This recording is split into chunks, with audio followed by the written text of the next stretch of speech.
সাম্প্রতিক সময়ে দেশের বিভিন্ন এলাকায় জনসভা, গণসংযোগ কিংবা রাজনৈতিক মিছিলে বক্তব্য অথবা অংশ নিতে গিয়ে হঠাৎ অসুস্থ হয়ে পড়েছেন অনেকেই।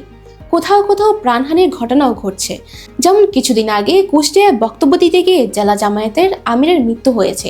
এর আগে 2025 সালে গণমিছিলে অংশ নিতে গিয়ে কক্সবাজার সদর উপজেলার বিএনপি সদস্য সচিব সৈয়দ নূরের মৃত্যু হয়েছে। চিকিৎসকদের মতে তীব্র গরম, অতিরিক্ত ভিড়, পানি শূন্যতা ও আগে থেকেই থাকা শারীরিক সমস্যা এসবের মূল কারণ। এই পরিস্থিতিতে কিভাবে সতর্ক থাকবেন সেটাই আজ জানাবো। দীর্ঘ সময় রোদে থাকা, পানি না খাওয়া এবং অতিরিক্ত মানসিক চাপ থেকে হিট স্ট্রোক বা হার্ট অ্যাটাকের ঝুঁকি অনেক বেড়ে যায়। যাদের উচ্চ রক্তচাপ, ডায়াবেটিস বা হৃদরোগ আছে তাদের ঝুঁকি সবচেয়ে বেশি। নির্বাচন প্রচারণায় অতিরিক্ত শারীরিক পরিশ্রম, তীব্র গরম বা প্রতিকূল আবহাওয়া, অপর্যাপ্ত ঘুম, মানসিক চাপ এবং অনিয়মিত খাওয়ার কারণে প্রার্থীরা অসুস্থ হয়ে পড়েন। জনসভা, র্যালি এবং মানুষের সাথে সরাসরি যোগাযোগের ফলে শ্বাসযন্ত্রের সংক্রমণ, পানি শূন্যতা এবং পেটের সমস্যা বেড়ে যায়। অতিরিক্ত শারীরিক পরিশ্রম ও ক্লান্তি, বিরতিহীন প্রচারণা, মাইলের পর মাইল হাঁটা, কর্মী ও ভোটারদের সাথে দৌড়ঝাঁপ শরীরকে ক্লান্ত করে ফেলে।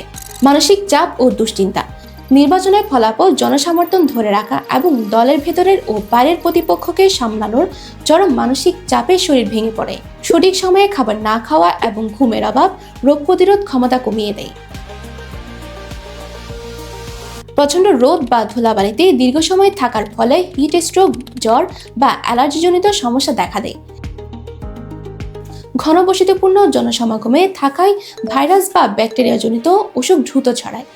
এই ব্যস্ততম শহরে স্বাস্থ্যবিধি না মানা এবং শরীরের যত্ন না নেওয়ার ফলে প্রার্থীরা অসুস্থ হয়ে পড়েন।